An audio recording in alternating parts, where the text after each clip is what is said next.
Howdy, Space Rangers, Captain Phoenix here. Now, if you remember, back in 2022, I made a video talking about the top 7 shows I will never watch or review, and guess who made an appearance in that video? This is also another show I'm gonna get a lot of hate for, Arcane. I am not going to watch Arcane. You what? This thing is open to the new people. It's not meant for the die-hard fans. I'm like, I don't care. First of all, shut up. Second of all, another reason I'm not watching this show is just because I don't care. I really could care less for Arcane and its story. I love the animation, but I really could care less for it. Yeah, suffice to say, I did not keep my promise. Now, don't get me wrong, I am a man of my word and I like to keep as many promises as I can, and while I still don't plan on watching / reviewing the other shows on that list, I did end up caving in and watch Arcane. As a consolation prize, pretend I replaced Arcane with Velma on that list. There is no way I am giving the time of day to that abomination. Anyway, to keep on topic, as I watched Arcane, a lot of its elements reminded me of another franchise I am madly in love with. However, before I get into the comparisons and explain why this show based off the flagship incel game blows Star Wars out of the water, let me give my quick thoughts on both of them. So, Arcane. I thought Arcane was a pretty great show. While I don't personally consider it my favorite show of all time or the face of 2020's cartoons or anything like that, I can and do understand the hype around it. The animation is top tier, the characters, while predictable, are all engaging, and the pacing is pretty great. I love the chaptering of the arcs that flow together, but also tell a seamless larger picture. It feels like a natural evolution from what the Clone Wars used to do. Andor, on the other hand, is a good show. That's all I see it as, simply good. It was definitely the change of pace Star Wars needed after nearly 50 years, and I thought the cinematography was amazing, especially for a Disney Plus show. I like it enough. You can tell where the $250 million went to, unlike some other projects, Joker 2 and Acolyte. However, I don't love Andor, and not for the same reasons most do. It's not because of a lack of Jedi or the fact that it's boring, quote unquote. However, though we will get to that. However, even when I try to give those disclaimers, I still get lobbied with the same strawman rebuttals when in all reality, as I watched Andor, I felt like it was missing something, yet couldn't place my finger on what. I had no frame of reference. I thought I was going crazy, that I just wanted to be different while everyone else lauded this show like it was the second coming of Christ. Until now. In this little video essay / rant, I'm going to explain how similar Arcane and Andor are, and how the former completely overshadows the latter. And of course, before we continue, keep in mind that I am not a League of Legends fan at all. I know absolutely nothing about the game or the lore, so all of my points come from the show only. Let's start with the broad strokes. Both these shows are slow burn, somewhat political thriller shows with predictable characters. They even have a similar structure. Both shows have episodes that are 40 minutes in length and arcs that consist of 3 episodes per that tell a little story within the larger narrative. However, from my watch, I was more invested in one story over the other. To give you a weird look into my mind, I only got invested in Andor's story to episode 6, the same episode number, for when I actually started to consider that Arcane might be a good show. Why? Was I more lenient to Arcane? Was it because Arcane was animated? Maybe, but also not really. I consider the animation a bonus for this show more than anything else. The main problem I came across was the pacing, which has always been my biggest issue with Andor. Andor, for the first half of the season at least, has some pretty bad pacing. The intentional slow burn seems to go on too much, as within its first arc, not a lot happens, and you could honestly skip a good chunk of it and still get the same general gist of the story. Later on, I'd even argue you could cut out 2 of the 12 episodes of the first season and you'd still have a functional show. The problem becomes less that it's a slow burn and more that we're spending too much time on things that don't really need it.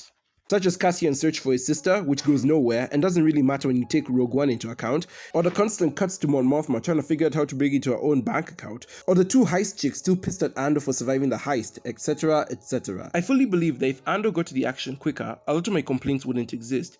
It's not even like we'd be missing out on the world building of Ferrix, as we keep coming back to it, long after Andor is off-world. Andor feels like it takes a while to get to the point by circling on plot points that fans were not expecting or even wanted in a bid to get to the stuff we see in the movies in a more organic way, thus making it come off as boring. Call me a key jangling fan all you want, but I just find it crazy that we haven't even seen K2S so in this show so far. You know, the droid that's supposed to be Andor's most trusted companion, yet we're headed into the final season. And yes, I know Vanda/Warwick is also like K2SO, since we only see him in his canon form in Season 2. However, at least we got an introduction to the character in Season 1. So, how does Arcane supersede this? Oh my gosh, these chickens! Okay. Okay. So, how does Arcane supersede this? Arcane starts off a lot like Andor. Its first arc introduces us to the world, and it's of course the weakest one, giving us a bunch of character cliches whose journeys we know are going to end a mile away. You'd think I'd find it more boring than Andor, however, Arcane's strength comes in the form of not just its execution, but by introducing a new element Andor didn't, and that is a hook. Introducing Silco. Silco is the undeniable anchor of Arcane, for Season 1 at least.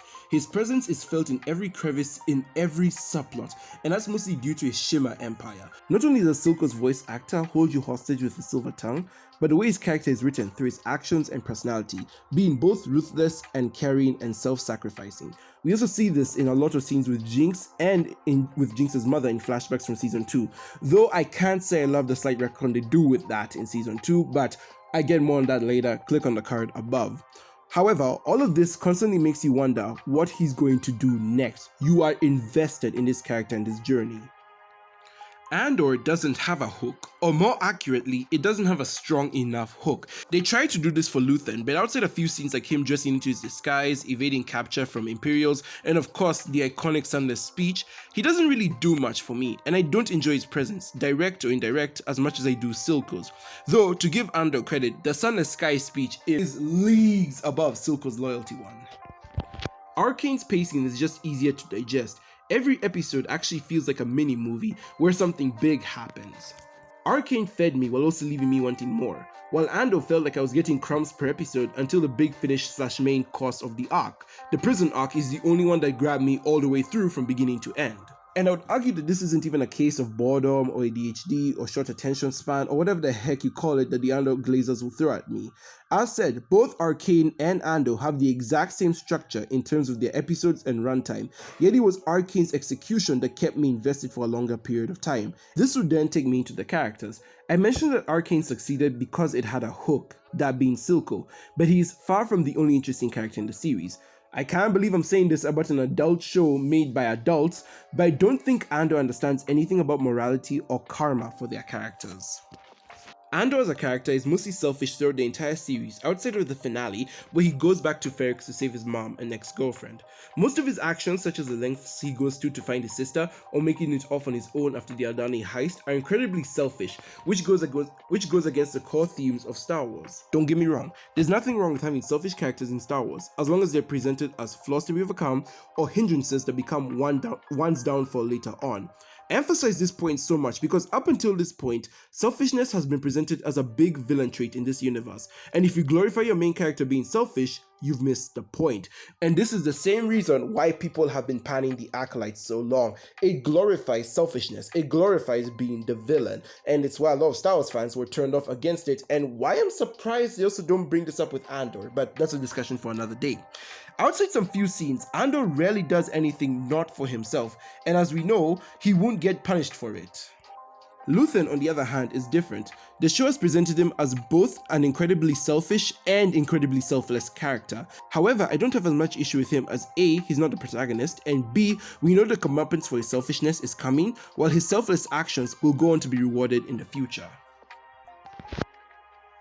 Arcane, though, doesn't have to jump through these hoops. The show doesn't glorify or forgive most actions. Outside of glaring standouts like Silco and Jinx, it presents things how they are for the audience to decide, and it's only at the end of the series when proper and fair judgment is given.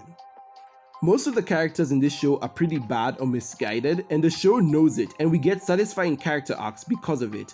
Except for the scientist, I really don't like how they ended his story. This broad painting of the characters and their journeys somehow ended up giving Arcane a better sense of morality than Andor. In Andor, we're presented with a rebellion that has a darker side to it. We see how they decide to play the Empire's game on their terms, fighting dirty and whatnot to win, and we're supposed to clap for it instead of raising our eyebrows. This is again another diversion from what Star Wars is supposed to be. In other, arguably better media like Rebels, the audience is shown and taught that there are better ways to fight without surrendering your values and principles to the enemy, yet Andor forgets all that. Don't get me wrong, I am not saying that Star Wars can't be nuanced. I'm just saying that I'm not a fan of Andor's execution of it. Arcane, on the other hand, humanizes both parties involved in the conflict and handles said conflict with a certain fragility and maturity to it. You understand why the people in the Undercity want independence and are rising up for it, but you also want the Piltover people to see the error of their ways and work to make things better. Now, I understand that the Empire is a force of pure evil in the Star Wars universe, so they can't really do this, but lowering the rebellion to be as grungy as the Empire and present it as one of the consequences of their evil never sat right with me and kind of misses the point of the rebellion as a symbol of hope in that universe. Andor makes the rebellion look less like an idealistic party fighting for a better tomorrow and more like a better of two evils or final choice. Still, on the topic of the characters, Arcane's characters have interesting dilemmas and surprises that actually make sense with the depictions later on in the story, and most notably with Jace, Victor, and Maddie. I was less than satisfied with Andor's character dilemmas, as they either got wrapped up super fast or they didn't do more with them, looking at you specifically, Mon Mothma. And as far as political thrillers go, I'd argue that the political intrigue in Arcane is greater than Andor. I straight up cheered when Vi and Jace met in episode 7, because up until that point, it felt like two different shows finally coming together in a crazy crossover sort of way. The scenes where we slowly see everything going to crap over the course of the season is edge of seat levels engaging. I'd much rather watch a man in a position of power make decisions where he shouldn't than a woman trying to open her bank account. One last minor thing I'd like to point out is that I feel Arcane does a better job of showing oppression through classicism than Andor. Granted, Andor isn't about classicism, so I won't judge it on that front. However, I would argue that between how both of them demonstrate oppression, Arcane would take it for me. While Andor has great riots with great scenes building up to them, it also has cartoonish kangaroo courts and prison sentences. Arcane has the Enforcers, who I'd argue are more menacing than Stormtroopers despite having less feats. Not that I'm trying to discount the fact that Andor made Stormtroopers more threatening in Star Wars universe in general. And I'll give even more credit to Andor on this. They had to put more effort into making Stormtroopers more threatening than Arcane with Enforcers, since they had 40 plus years of Stormtrooper content to compete and supersede with. So, after all that, it probably sounds like I hate Andor.